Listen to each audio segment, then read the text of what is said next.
Baik, selamat siang kepada Bapak dosen dan teman-teman. Izinkan kami dari kelompok 9 mempresentasikan integrasi antar moda dengan penerapan Transit Oriented Development.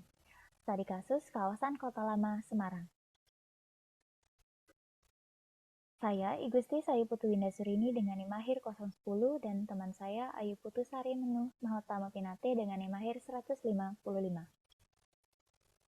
Pada bab 1 pendahuluan, kami akan membahas latar belakang, rumusan masalah, tujuan, dan manfaat. Latar belakang. Transportasi perkotaan memiliki peran penting dalam pembangunan perkotaan yang berkelanjutan. Perkembangan kota-kota besar di Indonesia, termasuk Semarang, menghadapi tantangan kemacetan, polusi udara, dan mobilitas penduduk yang tinggi. Salah satu pusat sejarah dan kegiatan komersial di Semarang, yaitu kawasan Kota Lama, juga menghadapi masalah mobilitas yang kompleks dan lalu lintas yang padat. Tantangan utama di kawasan ini adalah kurangnya integrasi antar moda transportasi yang efisien.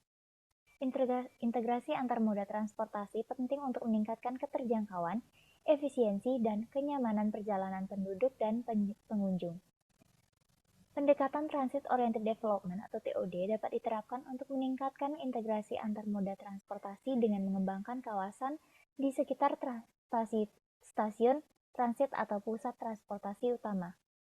Tujuannya adalah menciptakan kawasan yang berkelanjutan dengan mengurangi penggunaan mobil pribadi, mengatasi kemacetan, meningkatkan aksesibilitas, dan mempromosikan kehidupan perkotaan yang berkualitas. Rumusan masalah. Dari latar belakang yang telah dipaparkan tadi, ada dua rumusan masalah. Yang pertama, bagaimana mengurangi ketergantungan penggunaan kendaraan pribadi dengan meningkatkan penggunaan transportasi umum massal dan mempromosikan pembangunan tanpa menciptakan sprawl pada kawasan Kota Lama Semarang. Dua, bagaimanakah memperbaiki kualitas lingkungan dan kehidupan yang berkelanjutan dan ramah lingkungan di kawasan Kota Lama Semarang. Selanjutnya, Sari. Tujuan. Yang pertama itu mengurangi ketergantungan penggunaan kendaraan pribadi dengan meningkatkan penggunaan transportasi umum massal dan mempromosikan pembangunan tanpa menciptakan sprawl pada kawasan Kota Lama Semarang. Yang kedua, memperbaiki kualitas lingkungan dan kehidupan yang berkelanjutan dan ramah lingkungan di kawasan Kota Lama Semarang. Next.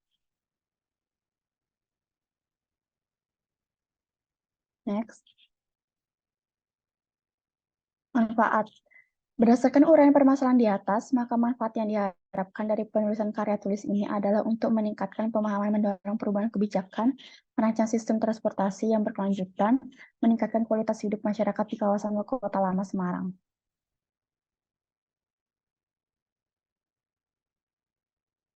Next. Pada bab 2, pembahasan.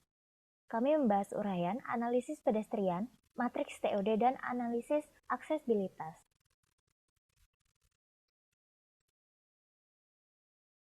Uraian.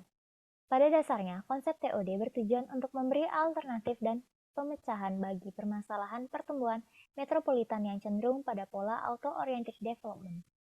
Berikut adalah beberapa manfaat pengembangan kota dengan TOD. 1. Mengurangi penggunaan kendaraan pribadi di rumah tangga sehingga menurunkan kemacetan, polusi udara, dan emisi gas rumah kaca. 2. Menciptakan komunitas penjalan kaki di dalam masyarakat yang mengakomodasi gaya hidup yang lebih sehat dan aktif. 3. Peningkatan angkutan penumpang transit dan pendapatan daerah dari tarif angkutan. 4. Potensi nilai tambah melalui nilai properti yang meningkat dan atau berkelanjutan sesuai dengan investasi angkutan. 5. Peningkatan akses terhadap pekerjaan dan kesempatan ekonomi bagi masyarakat berpenghasilan rendah dan keluarga. Dan terakhir, perluasan mobilitas dengan mengurangi ketergantungan pada kendaraan bermotor pribadi sehingga bisa mengurangi biaya transportasi. Analisis pedestrian. Analisis pedestrian dilakukan dengan menghitung jalur pejalan kaki atau loss level of service yang dinyatakan oleh Arkanag and Resma Eka dalam 2013. Data digunakan untuk analisis ini adalah lebar geometri pejalan kaki dan jumlah pejalan kaki. Rumus arus pejalan kaki yang digunakan adalah sebagai berikut. Untuk menghitung nilai ruang untuk pejalan kaki pada saat arus 15 menit yang terbesar digunakan rumus sebagai berikut. S15 diartikan sebagai ruang pejalan kaki pada interval 15 menitan terbesar, dan D15 adalah kepadatan pada saat arus 15 menit yang terbesar. Penilaian tingkat pelayanan pedestrian terbagi menjadi 6 tingkatan, mulai dari A yang berarti tersedia ruang yang cukup bagi pejalan untuk melakukan perjalanan dengan kecepatan normal, hingga nilai F yang berarti ruang gerak yang sempit, yang dinyatakan oleh Burden and Bloomberg tahun 2006. Berdasarkan Direktorat Penataan Ruang Nasional, LOS, level of service pada jalur pedestrian ditentukan dengan perhitungan tingkat pelayanan ruang pejalan kaki dan arus pejalan kaki pada interval 15 menit. Survei arus pejalan kaki ini didasarkan oleh waktu dengan jumlah pengguna kereta terbanyak di stasiun Tawang, yaitu pada pukul 21. Kemudian, pengambilan data dilakukan selama 1 jam dengan interval 15 menit sehingga diperoleh data pada tabel 22. Dan berikut perhitungannya. Didapatkan Q15 yaitu 53,4. Pedestrian flow dalam interval waktu 15 menit atau Q15 yaitu 53,4 people atau orang dengan service level A yang berarti sangatlah lambat. Selanjutnya dimasukkan ke S15, 1 dibagi dengan D15 dengan hasil 0,0234 meter persegi per orang.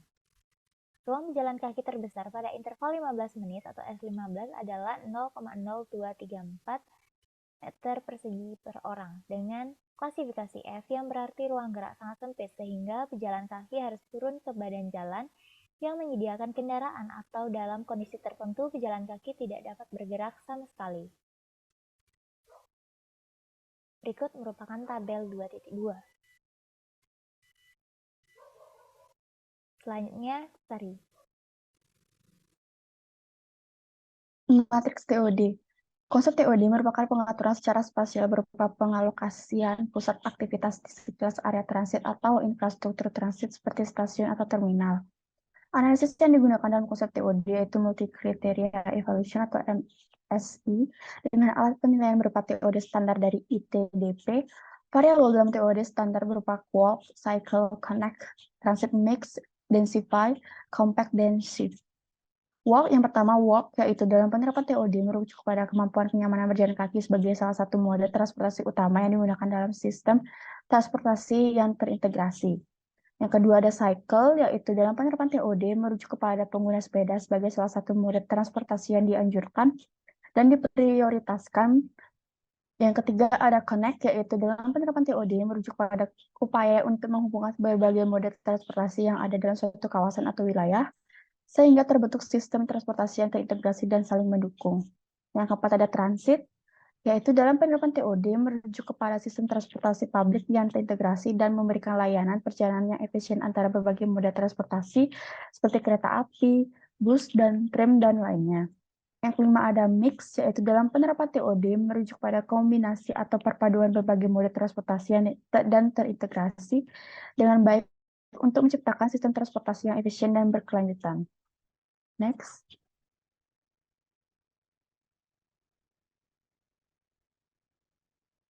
Next.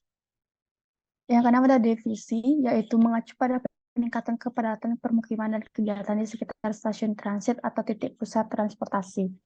Yang ketujuh, compact, yaitu dalam TOD merujuk pada prinsip perencanaan perkotaan yang menekankan pengembangan kawasan secara padat dan terkonsentrasi.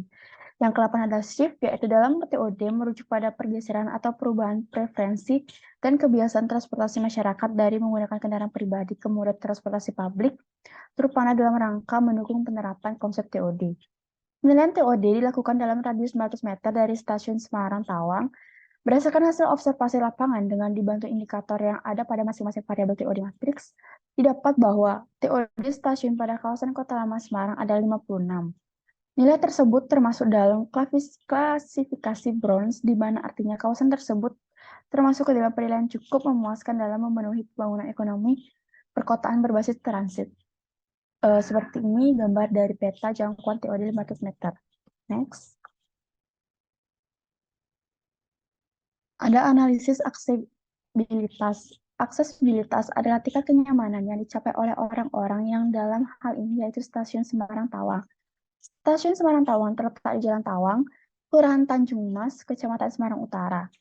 Lokasi dari stasiun tersebut kira-kira 5 km dari pusat kota. Dalam mencapai stasiun Tawang, terdapat angkutan publik yaitu BRT atau Bus Rapid Transit Trans Semarang. Untuk gambar peta dari rute 3A, Pelabuhan Tanjung Mas dan Taman Diponegoro sebagai berikut. Next. Berdasarkan gambar 3, dapat diketahui bahwa rute 3A menghubungkan Pelabuhan Tanjung Mas dengan Taman Diponegoro dengan jenis hunian lahan dominan berupa permukiman. Rute 3A ini melewati Jalan Koster, Jalan Ronggo Warsito, Jalan Pengampon, Jalan Raden Patah, Jalan MT Haryono, Jalan Patimura, Jalan Dr. Cipto, Jalan Kompol Maksum, Jalan Dr. Wahidin, Jalan Tengku Umar, Jalan Setiabudi 2, Jalan Sultan Agung, Jalan Diponegoro, Jalan Veteran, Jalan Dr. Karyadin, Jalan Menteri Supono, Jalan Simpang 5, Jalan Gajah Mada, Jalan Pemuda, Jalan Imam Bonjol, Jalan Emput Tatular, Jalan Tawang, Jalan Pengapat, dan Jalan Ronggo Warsito. Sedangkan untuk persebaran halte pada rute 3A dapat dilihat pada gambar 4. Berikut adalah gambar persebaran halte rute 3A Pelabuhan Tanjung Mas, Taman Diponegoro. Next. Bab 3, kesimpulan dan saran.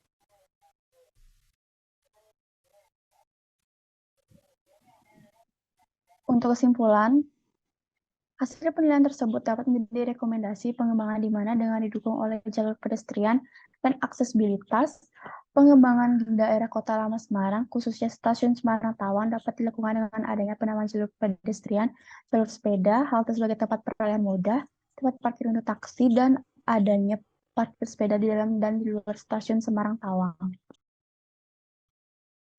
Saran, pada penulisan karya tulis ini, penulis belum bisa memberikan data yang didapat dari survei langsung pada saat ini, dan masih menggunakan hasil survei pada penelitian sebelumnya, serta perlu adanya kajian menggunakan beberapa pedoman dengan pemahaman yang terkait TOD dan beberapa kajian-kajian terkait antar moda. Sekian presentasi dari kelompok 9, terima kasih.